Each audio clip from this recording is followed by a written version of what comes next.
Bom dia, Isabela. Bom dia, Laura.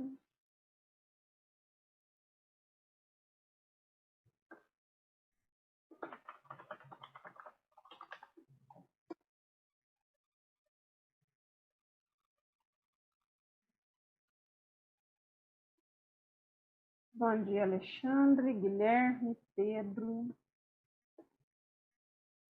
Estão entrando.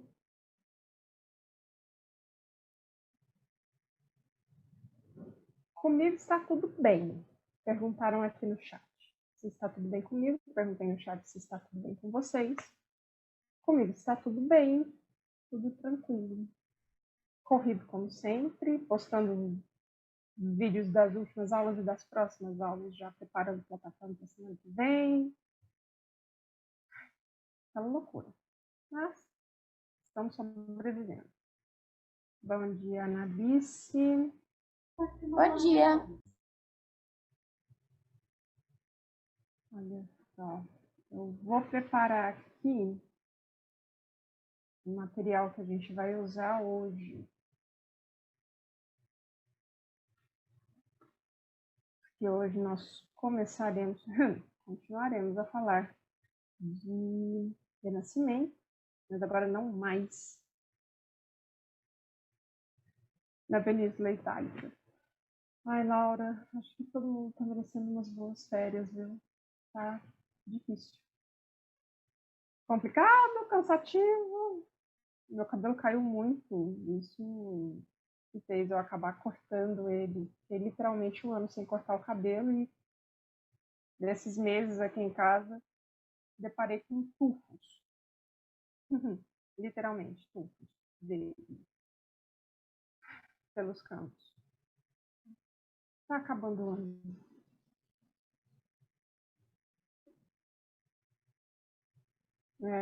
Geralmente cai mesmo, de nervoso, ansiedade, enfim.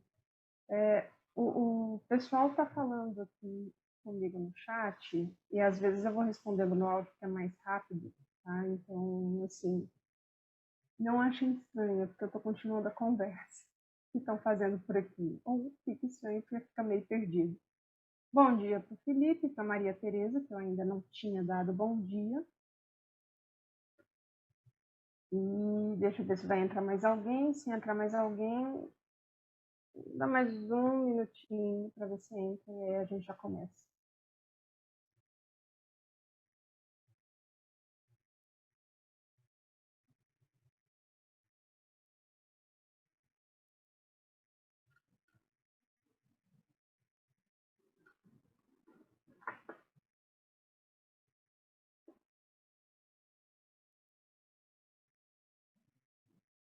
Bom dia, Bruno. Enfim. Mais um pouco, vamos ver.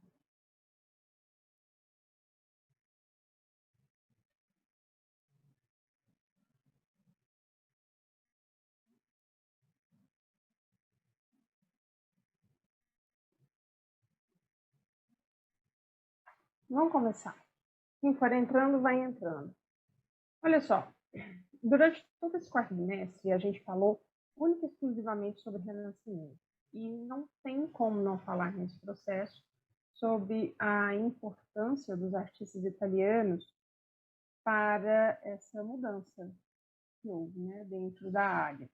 Não só dentro da área, a gente analisa o Renascimento como uma grande mudança de pensamento, que refletiu em todas as áreas do conhecimento, inclusive na arte. Só que isso não é uma via de mão única, é uma via de mão dupla. Da mesma maneira como a mudança de pensamento filosófico, científico, altera os diversos campos do conhecimento, por sua vez, esses campos do conhecimento também ajudam a moldar essa mudança de pensamento. É só a gente pensar, por exemplo, em Brunelleschi, na questão da arquitetura, em como ele, ao utilizar a geometria e a matemática para construir a cúpula de Santa Maria del Fiore, ele modificou o modo de raciocínio, de pensamento social, quando eu escolho utilizar como técnica construtiva algo que dê para ver todos iguais, tudo igual, independente do ponto de vista. Tá? Então, a gente tem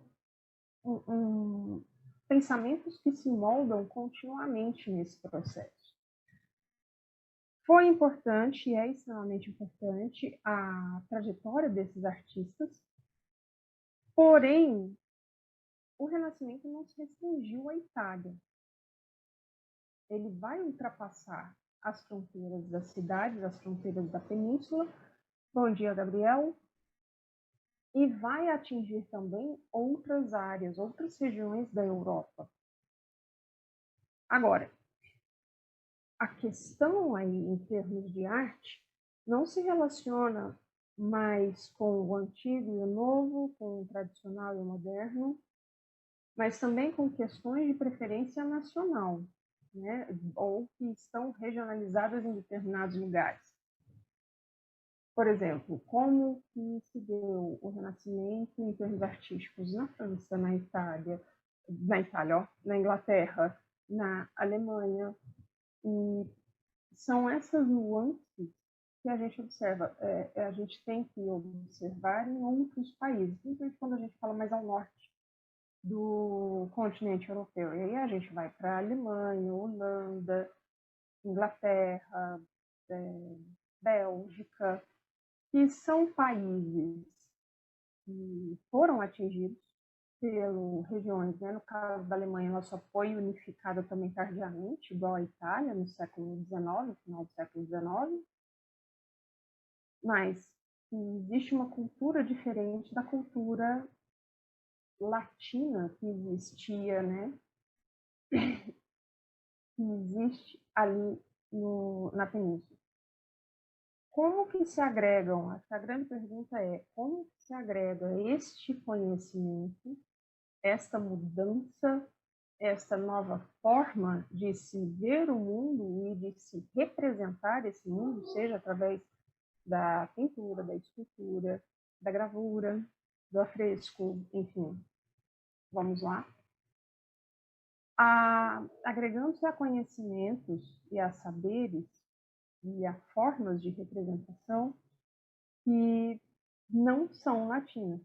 Então, existe uma certa disputa aí entre esse conhecimento vindo de fora e que foi muito importante em termos de crescimento artístico, mas também existem saberes regionalizados, nacionalizados em determinados lugares que não se abriu mão. Tá? E, para isso, hoje, a gente vai falar de dois artistas que foram extremamente influenciados pelo Renascimento, mas que não estão na Itália. São dois artistas alemães, dois artistas de origem germânica, que são o Albrecht Dürer e o Hans Holbein. Não se preocupem com os nomes, não se preocupem com a pronúncia. Eu também tropeço bastante na pronúncia, não falo alemão, então eu imagino, pelo pouco que eu conheço, que seja mais ou menos essa. Tá? E aí a gente vai fazendo alguma associação. Eu vou compartilhar com vocês a tela da videoaula que eu já deixei preparada. Não sei quem viu, mas a gente repete uma videoaula curtinha e que a gente vai falar especificamente somente sobre estes dois artistas hoje, tá bom? E essas características, essas nuances entre a característica geral do Renascimento na Península e como que ela vai sendo adaptada em outros lugares. Só um minutinho.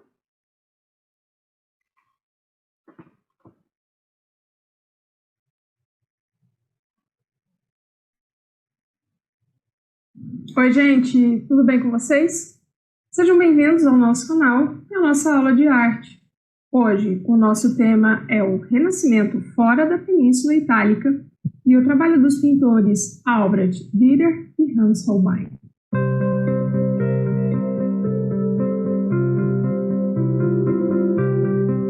O século XV trouxe uma mudança decisiva na história da arte por causa das descobertas e inovações da geração de Brunelleschi em Florença, as quais elevaram a arte italiana a um novo patamar, separando-a da maneira como a arte se desenvolvia no restante da Europa. A maior diferença entre a Itália e o restante da Europa foi assinalada pela arquitetura, porque, enquanto Brunelleschi pôs um fim ao gótico em Florença, introduzindo o método renascentista na construção da cúpula de Santa Maria del Fiore, somente um século depois que os arquitetos fora da península seguiriam seu exemplo. Então, nesse meio tempo, eles continuaram a desenvolver o gótico na arquitetura ainda por muito tempo. O desenvolvimento da pintura e da escultura fora da Itália ocorreu em paralelo com o desenvolvimento da arquitetura. Em outras palavras, enquanto a Renascença foi vitoriosa na península, o norte europeu ainda permaneceu fiel à tradição gótica ao longo do século XV. Apesar da grande inovação proposta pelos irmãos Van Eyck, os costumes artísticos ainda continuavam similares ao período medieval, e as regras matemáticas da perspectiva, os segredos da dissecação de cadáveres e as descobertas da anatomia, os estudos dos monumentos romanos, eles perturbaram a paz de espírito dos mestres do norte. Por este motivo, pode-se dizer que eles ainda eram artistas medievais, enquanto seus colegas além dos Alpes já pertenciam à Era Moderna. Contudo, os problemas eram os mesmos dos dois lados dos Alpes. A passagem do tempo permitiu que as concepções estéticas de valorização da cultura greco-romana fossem absorvidas e integradas em outras regiões, tornando-as parte das ideias nacionais sobre arte. Nestes lugares, foi a cultura que melhor refletiu a nacionalização do espírito humanista renascentista, mesmo apesar da permanência de características da arte gótica em parte destas obras. Dürer foi o primeiro artista germânico a conceber a realidade como uma representação fiel da realidade. Sua aptidão para o desenho surgiu ainda na infância, e logo ele se tornou aprendiz em uma das maiores oficinas de arte de Nuremberg, onde nasceu. Como aprendiz do mestre Michel Wolgemuth, ele aprendeu a pintar e a fazer gravuras em madeira. Após terminar seu aprendizado, viajou ao norte da Itália, onde estudou o trabalho de mestres italianos que influenciaram positivamente suas obras. Ao longo do caminho, produziu uma série de aquarelas sobre a paisagem por onde passava. Abriu sua própria oficina após retornar a Nuremberg e logo mostrou que não tinha só um intrincado conhecimento técnico de arte, como também uma vívida imaginação para produzi-la. Seja através do desenho, pintura ou da xilogravura, o tempo encarregou de espalhar a fama do artista, que acabou se tornando pintor na corte do imperador germânico Maximiliano I em 1512. Dürer tornou-se famoso pelos vários retratos que fez de si mesmo, do pai e de personalidades da época. Não se contentou em somente utilizar a geometria como suporte para o desenho de figuras humanas, e buscava trazer à tona também os traços psicológicos do retratado, dando uma certa inquietação à sua arte. Foi capaz de reproduzir fielmente a natureza em seus trabalhos, atestando sua capacidade técnica e de observação do ambiente ao seu redor.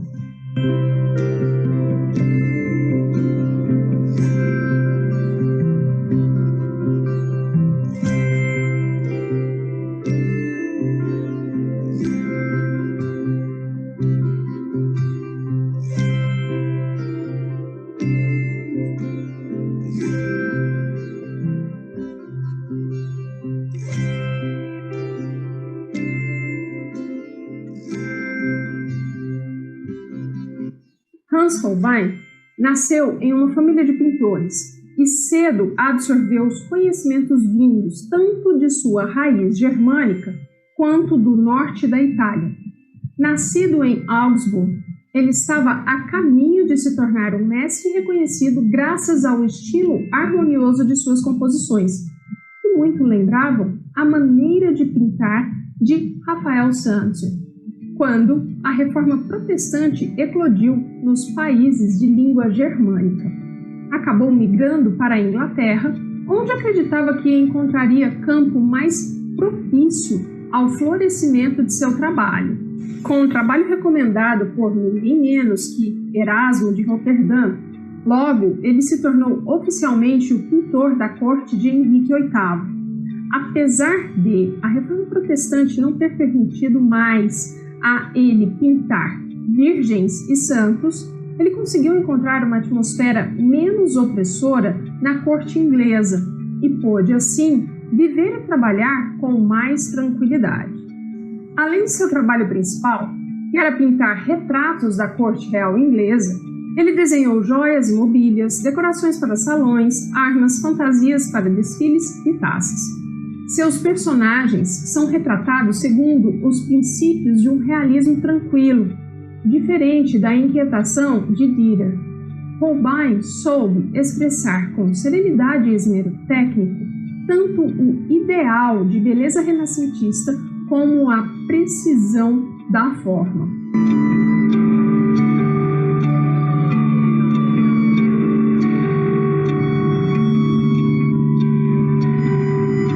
Bem, hoje eu termino por aqui.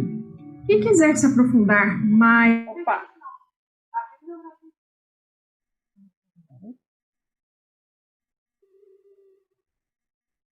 Pronto, agora sim, voltamos.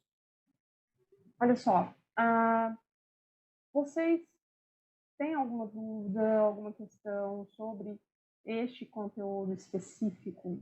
Tá tudo bem até aqui?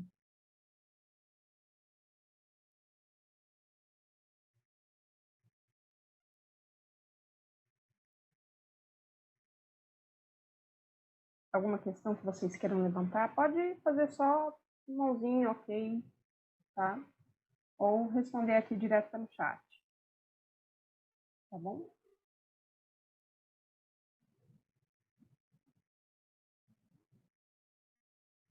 Se não tiver nenhuma dúvida, eu gostaria de ir para as atividades que foram propostas, né? Ou que eu coloquei aqui para vocês em relação a este conteúdo.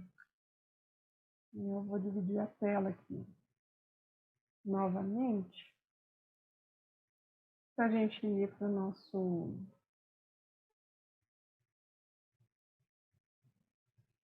a nossa atividade. É uma atividade simples e tem gente que já respondeu, legal. E tem uma questão somente, tá? Nessa questão, eu peço para vocês observarem a imagem, né? Essa imagem foi feita por Dürer. Eu vou tentar encontrar essa imagem colorida para vocês darem uma olhada nela melhor. Peraí.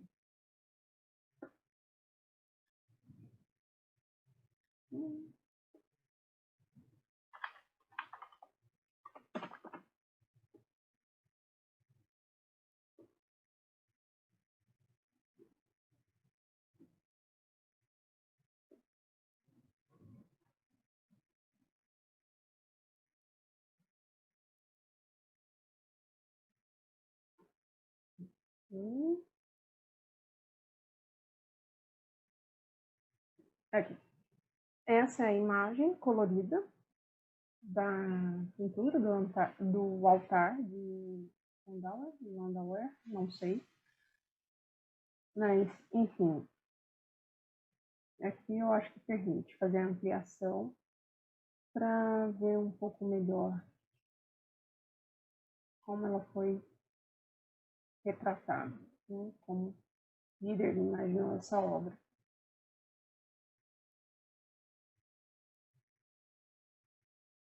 Quem quiser, eu posso... Opa! Deixa eu pegar o link da imagem, fica mais fácil se eu jogar para vocês no chat. E aí vocês conseguem ver com mais facilidade.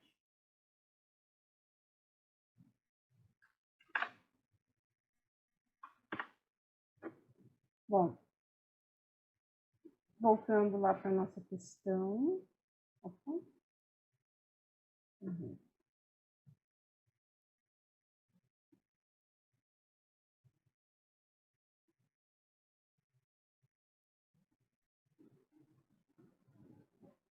Depois da observação dessa imagem, tem as informações, o acesso a ela, se brincar foi o mesmo site que eu enviei para vocês. E aqui é colocada a seguinte informação, que a obra de Dürer foi uma referência da produção artística renascentista além da Península Itálica. Isso não está sendo contestado, está sendo afirmado. Por quê? Por que ele foi essa referência? Essa é a pergunta. E aí, nós temos 5 alternativas. Na primeira, porque ele inovou no projeto ao trazer luz ao interior da imagem com muita sobriedade. B, porque ele retomou a tradição da pintura românica, marcada pela excessiva ornamentação. C, utilizou a perspectiva e mesclou a história sagrada com os personagens profanos. D, reforçou o uso da imagem como ensinamento ao pintar exclusivamente temas bíblicos. E letra E, reafirmou o estilo tradicional, valendo-se de personagens locais para a sua cena. Bom, é só uma questão, tudo bem, mas lembrem-se que a minha letra A não é a mesma letra A do Bruno, do Alexandre ou da Analice, tá? As alternativas, elas se invertem, se misturam quando a gente abre a plataforma todas as vezes. Para cada um, inclusive. Então, a minha primeira pergunta, né, vamos aí fazer uma análise de cada alternativa. Olhando para aquilo que vocês viram e aquilo que vocês foram adquirindo em termos de conteúdo ao longo desse tempo do Renascimento.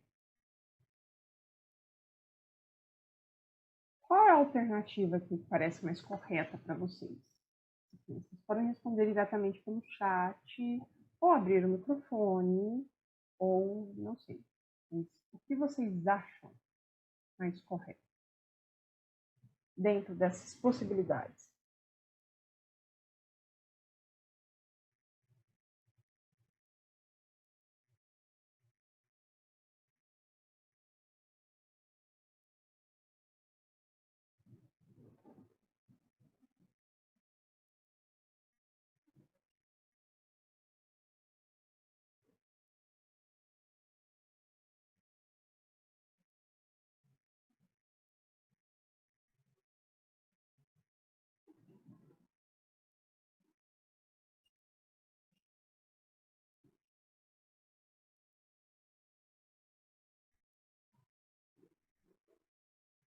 Para responder a essa questão, por que Dürer ter tido essa importância, nota que é interessante a gente conjugar conteúdos que não se relacionam somente a esse pintor.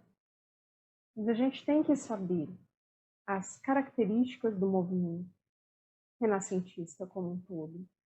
Quais são as características da pintura renascentista, de certa maneira, né? Vamos lá, não só da pintura de Dürer, mas da pintura renascentista de um modo geral, apesar das especificidades de cada pintor. E algumas alternativas exigem também que a gente articule conhecimentos de características de outros períodos, como o próprio período românico. Então, vamos dar uma olhada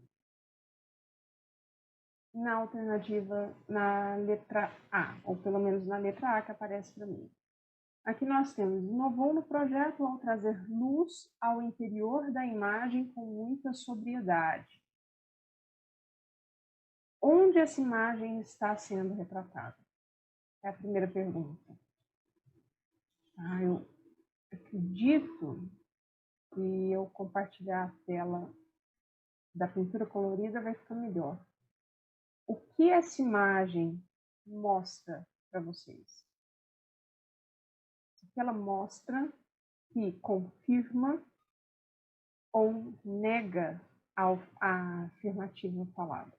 A letra A, certo? Então, esse é o primeiro ponto que vocês têm que analisar. Tem que comparar a afirmativa dada ali pela imagem que vocês estão vendo. Ok? Vamos passar para a alternativa B. Vou botar a tela.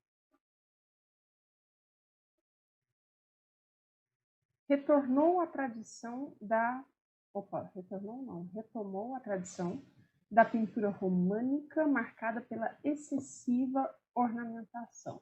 Ora, vamos dar uma olhada na pintura românica, onde está esse material, para a gente ver exatamente o que diz sobre isso, se existe uma excessiva ornamentação, ou se existe ornamentação nesse tipo de pintura. Onde está este material? Na apostila de vocês e aqui também em PDF. Então,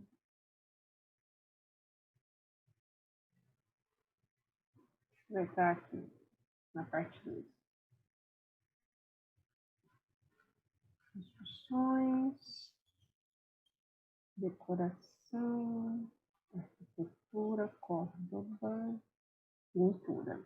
Ok.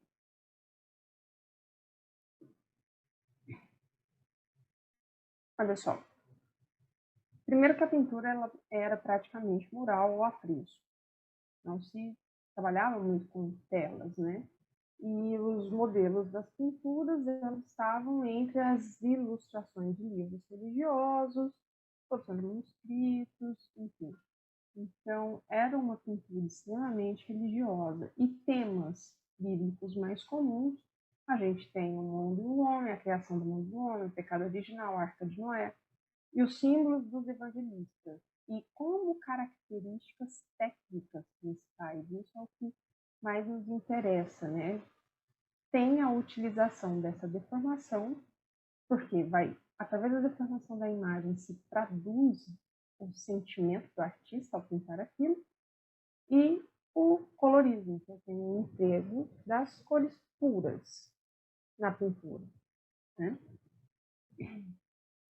Enfim, não é dito em nenhum momento, as imagens também não mostram isso, uma excessiva ornamentação dessa imagem dos afrescos produzidos como pintura românica como característica da pintura da época. Então, como que a gente avalia essa alternativa? Essa é um ponto, né? Se não se diz isso, em nenhum momento que essa pintura era excessiva ou que tinha uma ornamentação excessiva, pode não ser a alternativa correta. Mas vamos para a terceira aqui, que é a nossa letra C, que é tem-se a utilização da perspectiva. Ele é importante porque utilizou a perspectiva e mesclou a história sagrada com personagens profanos. Ora, como a gente vai ver, vai entrar nessa característica, ou vai pensar se isso está correto ou não?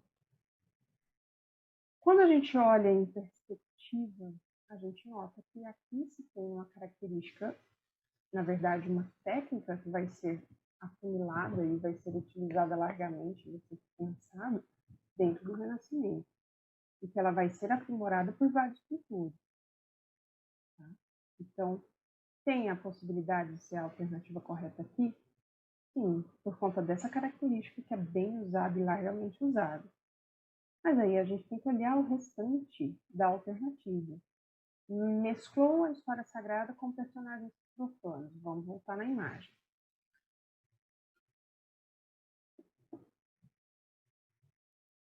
Peraí.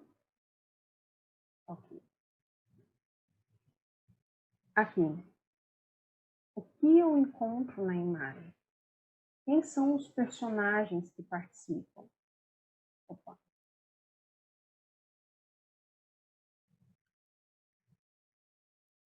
Dessa pintura, que fazem parte dessa pintura. Como eles estão retratados? Isso realmente existe? Eu vejo, aproveitando para encontrar esses personagens aqui, eu consigo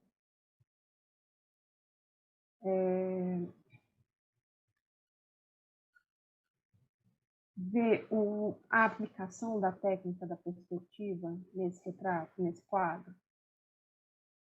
Entende? Como que vocês respondem a essas perguntas? Acho que esse é o principal ponto, tá, para verificação.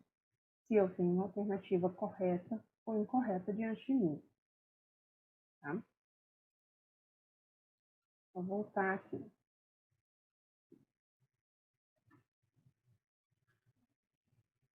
Última, quer dizer, penúltima, letra D, aqui para mim no caso. Ele é importante porque reforçou o uso da imagem como ensinamento ao pintar exclusivamente temas bíblicos. Em nenhum momento, eu creio, né, e até as imagens que foram mostradas para vocês, das obras que o Dieter fez, alguns exemplos, né, não se fala que ele foi um pintor religioso, somente religioso. Tá? Então, tem que se checar quais são as informações, quais são as obras, para ver se realmente essa alternativa ela pode ser descartada ou ela pode ser confirmada. Porque o que chama atenção aqui? Esse exclusivamente. Se é esse exclusivamente, isso quer dizer que ele só faz isso. Ele só fez isso na carreira dele. Então, observem observe a produção dele, observe qual é o tipo de produção que existe. E é realmente ligado somente aos temas bíblicos que são pintados. E a última alternativa que a gente tem a letra E, que é reafirmou o estilo tradicional valendo-se de personagens locais para sua cena. O que eu considero importante aqui é o jogo de palavras. Reafirmou o estilo tradicional. Tradicional vanguarda. Ok. Vamos nos posicionar nesse período, Renascimento. O que vai ser o tradicional, então, antes disso? O que é algo tornado uma tradição? Se a gente for olhar como um movimento anterior, talvez, seria o modo de pintar da arte gótica. Então, isso é uma interpretação minha. Outras pessoas podem ter outras interpretações, ou a gente pode pensar em outras interpretações a respeito do uso do tradicional. Mas vamos pegar isso. Se a gente for olhar em relação ao estilo de pintura do Renascimento, àquilo que está sendo convencionado como um novo modo de se pintar, o tradicional vai ser o movimento anterior. Agora, dentro do que está visto pela imagem, novamente colocada na questão, ela se relaciona e ela se reflete com as características da arte gótica ou da pintura realizada na arte gótica. E aí, a gente pode tirar a prova desde os próprios materiais que foram colocados para vocês. Vamos voltar lá de novo.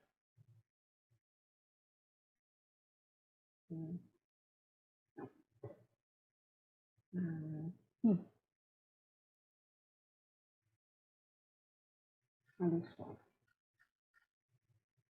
Como pintura, né, o que a gente vai ter aí uma preocupação desses artistas góticos é já começar a se retratar a realidade de uma maneira em que se faça uma representação do volume, principalmente, para dar essa ideia de tridimensionalidade representada.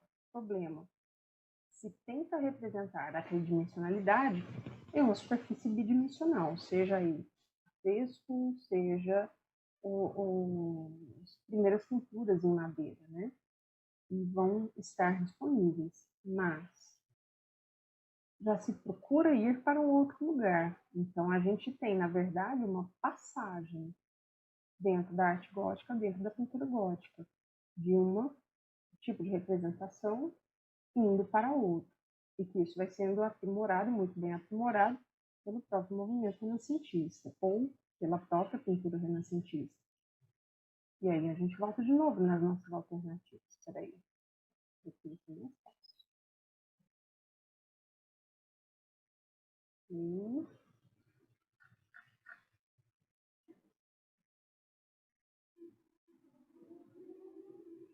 Quem foi que respondeu agora? Nossa, porque antes tinham 2 tentativas, agora tem 3.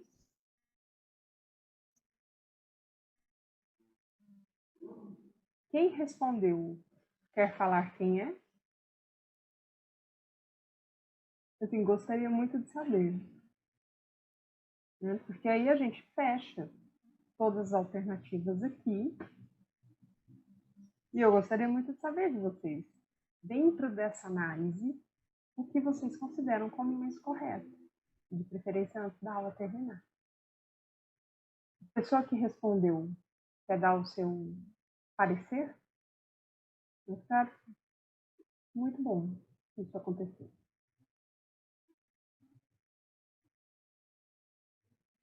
Ah, tá. Entendi. Você está só olhando. Ok. A pessoa respondeu no chat, gente. Desculpa. Ela não respondeu ainda, ela só está observando. Bom, tudo bem, não tem problema. E aí? O que vocês consideram dentro da análise de cada alternativa, de acordo com as informações que vocês têm?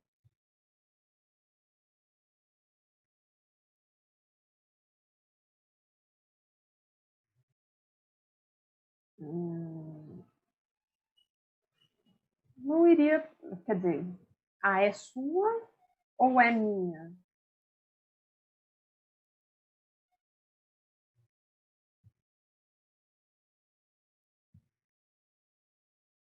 A minha, tá. Tá, eu já vou falar, não é a E. Vou dar uma dica, tá? Pensa na relação que o Dürer tem com o Renascimento. E pensa, relaciona qual é a principal característica da pintura renascentista e que ele vai utilizar muito bem em suas obras.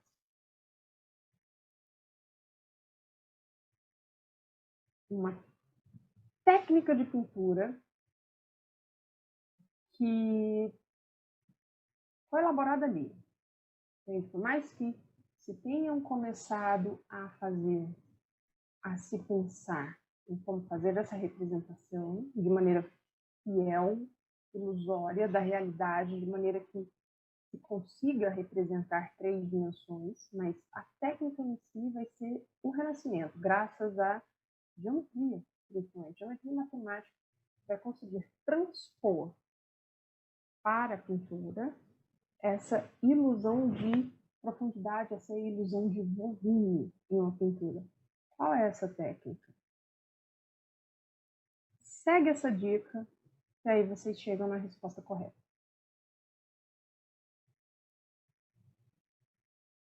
Mais alguém quer dar o seu parecer sobre qual alternativa?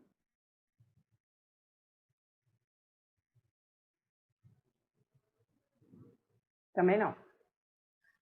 Colocaram aqui no chat. E alternativa B, no caso a minha alternativa B, retomou a tradição da pintura românica marcada pela excessiva ornamentação. Vou voltar lá no slide da pintura românica, só para vocês perceberem a diferença entre uma pintura e outra, a maneira como se retrata uma pintura e outra. Peraí. Vamos lá.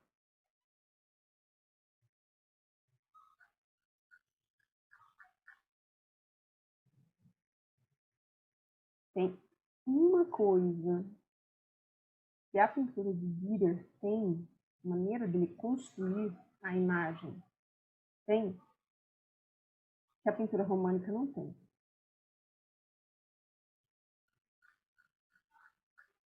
Olha só.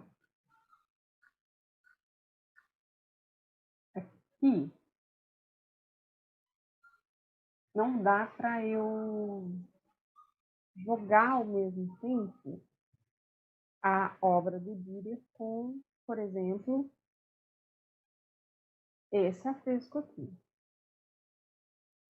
Tá? Mas grava isso na imagem, na mente de vocês, para eu conseguir transferir para a pintura dele.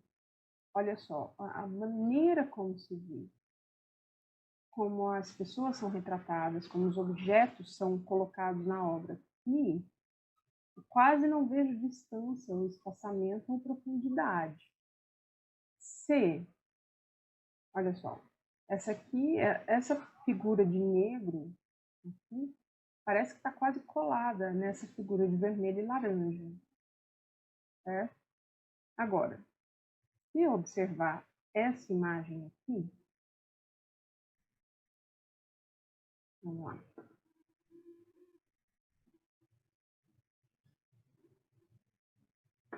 Não. Se eu der, inclusive, zoom. Opa. Eu percebo a distância. Assim, é uma multidão que está colocada junto, né? Mas eu percebo que existe um distanciamento, uma fila enorme atrás, que se perde no espaço que ele representa. Então, eu tenho uma ilusão de tridimensionalidade maior. Eu tenho uma perspectiva que se coloca bem aqui no fundo, né? Um encontro de todas as linhas da imagem. Se eu fosse colocar hipoteticamente todas as linhas da imagem juntas, convergendo em um único ponto de fuga, aqui no meio da tela. Então, eu tenho essa diferença entre a pintura. Deixa eu voltar lá para a questão. Eu tenho essa diferença entre a pintura românica e a pintura do Dürer. E é justamente nesse ponto que a gente consegue pegar qual é a resposta correta. Vocês vão saber. A hora que vocês começarem a analisar esses pontos e o que a gente falou, tudo que a gente falou, vocês vão entender com facilidade qual é a questão correta. Sem problemas, sem maiores problemas.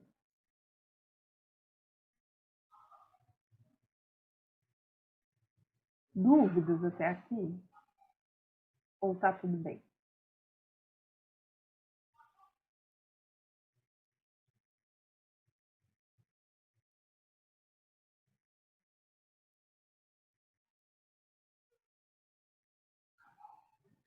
Peguem depois com calma, revejam o conteúdo, revejam os comentários. Eu vou postar essa aula, acho que amanhã eu consigo postar essa aula na nossa biblioteca. E fiquem tranquilos. Ó, responderam aqui no chat. Exclusivamente temas bíblicos. Lembra do exclusivamente. Se eu coloco algo exclusivo, eu tiro todas as outras possibilidades. E a pergunta agora é: o Dürer só fez obras bíblicas? Pegam os exemplos de pinturas que a gente tem, que foram colocados para vocês. Se vocês verem só obras com temas bíblicos, ok. Mas se não, se tiver um coelhinho abanando o rabo em algum quadro, então não pode ser. tá? Lembra disso. Gente, a gente termina por aqui hoje.